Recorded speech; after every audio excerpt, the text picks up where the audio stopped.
Hello everyone, and welcome back to another Minecraft update video. This is Snapshot 25W45A, and yes, we have a new menu panorama. I've sped it up for this intro to the video, and yes, it's a gloomy one taken at night. In this panorama, we will see a zombie horse ridden by a zombie with a spear. There's a parched riding a camel husk off in the distance, and also a trident-wielding drowned riding the zombie Nautilus.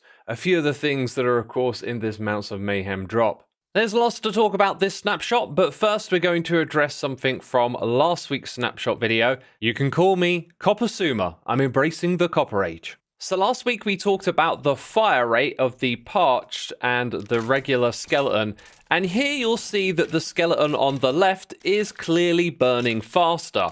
So, the skeleton burns faster, right? Well, let's actually burn them with the same method here, and you'll see that their burn rate is now basically identical. But the snapshot log said fire rate, not burn rate. Turns out rate of fire refers to something else, the rate at which they'll fire at a player in survival. So, they shot at the same time, and then you saw the skeleton on the right there manage to shoot again. This one is a lot slower. So we've learned that the part shoots a fair bit slower than the skeleton. I can't take myself seriously right now. But in the process of this investigation, we learned something else as well. Do you remember what it is? Again, I can't take myself seriously. Too many arrows, too many arrows. Hi. Yes, daylight burns a mob faster than when they're on fire from a fire source. Next up, we got two positive articles from the Minecraft website. The first one here about vibrant visuals on Java. And that is a beautiful looking screenshot, and I think it might actually be taken in Java and a hint to what vibrant visuals might end up looking like. But that's not what this article is about. They're informing us they're going to make a very big change under the hood. This is a single-threaded game from the time when computers had one core, and these days modern computers have multiple cores. So the whole game runs on a single thread, and with this change with vibrant visuals, they're looking to move the rendering system onto a second thread. This should mean we see some really big performance gains for Java Edition, but it's also going to affect modders as that's a lot of changes happening under the hood. So here Mojang are extending the olive branch to the modded community. They've set up a Discord server so that they can communicate and hopefully make this transition a lot more easy for everyone involved. Like always, you can find the articles I show in these videos linked in the description box down below, where you can find the link to the Discord server. And yes, I've still got a bunch of arrows stuck in me. Our next piece of good news also relates to the modding community, as obfuscation is being removed from Java Edition. This is a common practice with programs where the code is actually distorted or hidden from any onlookers. So as it describes here, you couldn't just look at the source code of the game, everything was scrambled, and so modders had to unscramble it to make their mods work. If you had asked me, I would have said this happened like 1 or 2 years ago. It was actually 6 years ago that they released the obfuscation mappings, which makes this process of unscrambling a little easier. But now they've decided to remove it entirely, which means modders will be able to see the source code and make modding a lot more easier on Java Edition. So alongside this week's snapshot, there is actually an experimental release with the unobfuscated code, because the modding community is very used to using this old system and it will take a while to adapt. Mojang have also explained why they are doing this, citing that modded is the heart of Java Edition, but also with this change, apparently debugging will become easier, as well as crash logs becoming more readable. And you should probably know that this doesn't come with any changes to the EULA agreement. So that's a wrap on the Minecraft news. Now let's get to the changes in today's snapshot. There is a new advancement that you can get for spearing 5 enemies at a time with a charge attack. Let's go ahead and charge and sprint. And we get it. It's called Mob Kaboo. And so I wonder, are pigs our enemies? Here in the advancement screen, it simply says to hit 5 mobs with the same charge attack from the spear. So this will probably work with any type of entity. In that case, let's see if we can go ahead and cheese this one. Let's charge, let's sprint, and we cheesed it. As you might have come to expect, this is a data-driven implementation, so it can be customized through data packs. I couldn't figure out what this next change was about. Spears are now less forgiving if you miss a charge attack. How does the game know if you're trying to attack an entity and you actually miss it? Well, I spent some time comparing the speed of the charge attack while standing still and when running around. and when running around near entities and not actually hitting them. And I couldn't see any measurable distance in its charge. So without further information here, I'm not actually sure what that change is about. This next change is going to require a side-by-side comparison. Okay, we have the new snapshot on the left and last week's on the right-hand side. And there you go, look at that. It is a little bit darker on the left-hand side.